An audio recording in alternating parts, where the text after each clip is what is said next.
Hello and welcome back everyone to chemistry classes.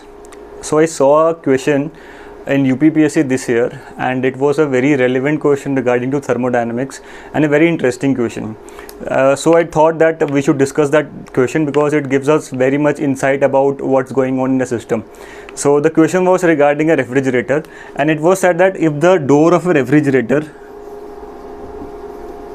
if the door of a refrigerator is kept open, so what will happen to the temperature of the room in which the refrigerator is there?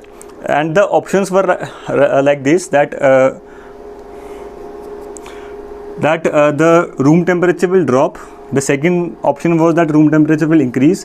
The third option was that there will be no change in the room temperature, and the fourth option was that these all options are not correct. So it was a very good question, and we could solve it using our concept of thermodynamics.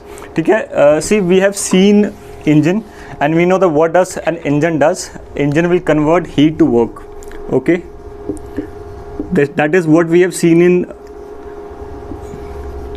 second law of thermodynamics. Okay, and since we know that whenever heat is to be converted to work, it cannot be 100% efficient. So no process like this is 100% efficient. यानी कि अगर आप heat से work convert कर रहे हो तो जो एफिशिएंसी होगी वो 1 से कम रहेगी. 100% एफिशिएंट कोई भी हमारा इंजन नहीं होता है.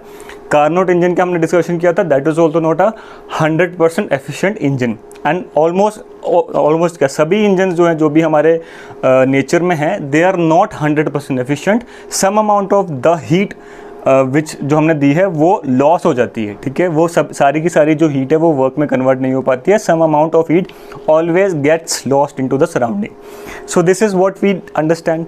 अब हम जब रेफ्रिजरेटर की बात करते हैं तो रेफ्रिजरेटर क्या कर रहा है? रेफ्रिजरेटर एक्चुअली जो डोर के अंदर का सिस्टम है उसके अंदर की जो हीट है उसको बाहर रख रहा है. ठीक है, what does and it is doing some work. तो रेफ्रिजरेटर जो है it is doing a work. It is not like an engine. Engine तो हीट को वर्क में कन्वर्ट कर रहा था, बट क्या कर रहा है? ये वर्क कर जो हमारी अंदर की हीट है उसको बाहर फेंक रहा है. बाहर एक हीट है, बाहर फेंक रहा है. तो basically it is working like a system where the work is getting converted to heat. So refrigerator का काम ये है. Okay, and this is the work of an engine.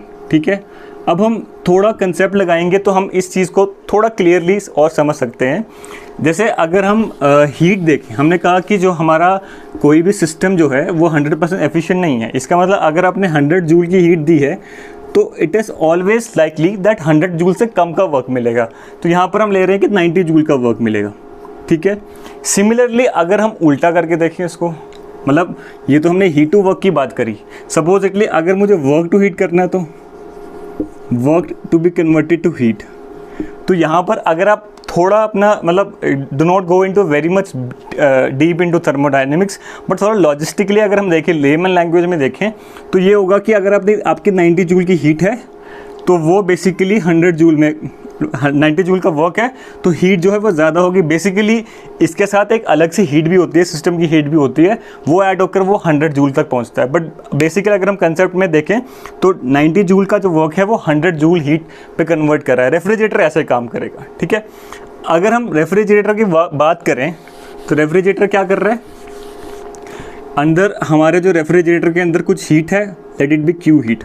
ठीक है, इसमें वर्क कर रहा है और फिर उस क्यू हीट को Q2 जो बाहर का हमारा सराउंडिंग है वहाँ फेंक रहा है. तो इसको हम बाहर की हीट में कन्वर्ट कर रहा है. तो हमें पता है कि जो हीट एनर्जी है वो कंजर्व रहनी चाहिए. तो जो बाहर हमको जो भी हीट मिली that should be some of the heat जो विड्रॉ हो पाई अंदर रेफ्रिजरेटर के प्लस जो हमारा वर्क हुआ है. ठीक है, इसका मतलब हमारी हीट, अब वर्क तो हमें फील नहीं होगा ना, वर्क एज अ हीट हमें फील नहीं होगा. वर्क तो वो इलेक्ट्रिकल एनर्जी के फॉर्म में है. ठीक है, जो हमें फील होगा एज अ टेम्परेचर जिसको हम फील कर सकते हैं वो है Q1 और Q2. ठीक है, और क्योंकि Q2 जो है वो Q1 से ज़्यादा है. क्यों ज़्यादा है? क्योंकि Q1 के साथ वर्क भी ऐड हो रहा है.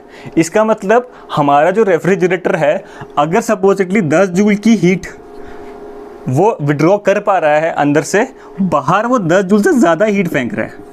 ठीक है, more than 10 joule. Why? Because it is doing work into that heat also. उस वर्क को ऐड कर फिर वो हमारी जो हीट है वो बाहर फेंक पा रहा है। वही है, अगर आप उल्टा करके देखोगे तो ज़्यादा हीट देनी पड़ेगी ताकि आपका वर्क हो पाए, ठीक है। यानी कि कम हीट जो है अंदर से विड्रॉ कर रहा है, पर बाहर जो है वो ज़्यादा हीट फेंक रहा है। तो ये बेसिकली एक कंसेप्ट था। अब यहाँ पर हम यूज़ करेंगे रेफ्रिजरेटर को, ठीक है। रेफ्रिजरेटर क्या रूम में रखा है। अब रेफ्रिजरेटर क्योंकि रूम में रखा है तो जो हीट एमिट करता है वो रूम में ही जाएगी, ठीक है।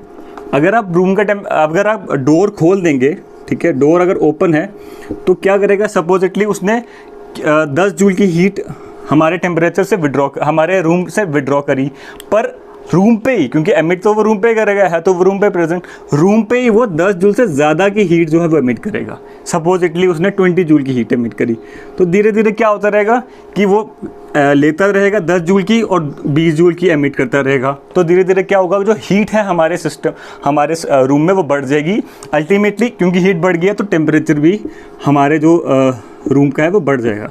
तो अगर रेफ्रिजरेटर का डोर ओपन रह गया है तो हमारा रूम का टेम्परेचर जो है वो बढ़ जाएगा, कम नहीं होगा। बेसिकली हम इसको कंफ्यूज करते हैं एयर कंडीशनर से। एयर कंडीशनर भी काम ऐसे ही करता है जैसे रेफ्रिजरेटर काम करता है, ठीक है।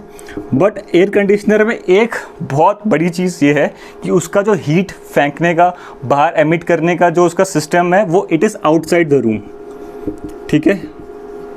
तभी आपने देखा होगा जो कंप्रेसर्स होते हैं, अगर स्प्लिट एसी है तो स्प्लिट एसी का जो कंप्रेसर होता है वो आउटसाइड द रूम होता है, और अगर विंडो एसी भी है तब भी जो इस तरह से उसको सेट किया जाता है कि उसका जो कंप्रेसर एरिया है वो बाहर हो, रूम के अंदर ना हो, ठीक है। अगर वो रूम के बाहर होगा तो क्या करेगा, रूम से हीट लेगा, बाहर वो अभी भी रूम से ज़्यादा हीट ही बाहर एमिट करेगा। 10 जूल क्या करेगा, उसने हीट अगर रूम से ली है तो वो 10 जूल से ज़्यादा की हीट ही बाहर एमिट करेगा।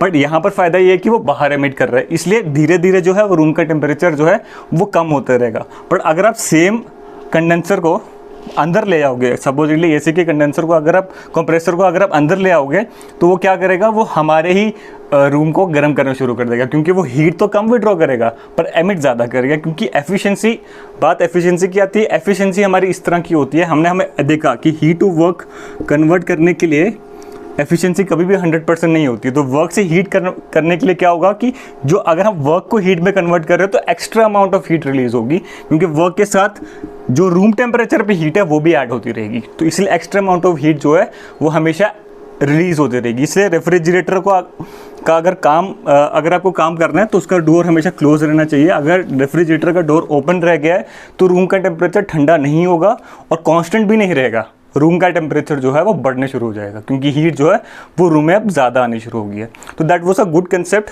अगर आप इस चीज़ को देखेंगे तो क्लियर होगा कि वर्क और हीट को रिलेट करके हम किस तरह से इसका लॉजिक लगा सकते हैं। यूपीपीएससी में क्वेश्चन पूछा गया है इस बार का, and it was a very good question. So thank you so much for watching this video.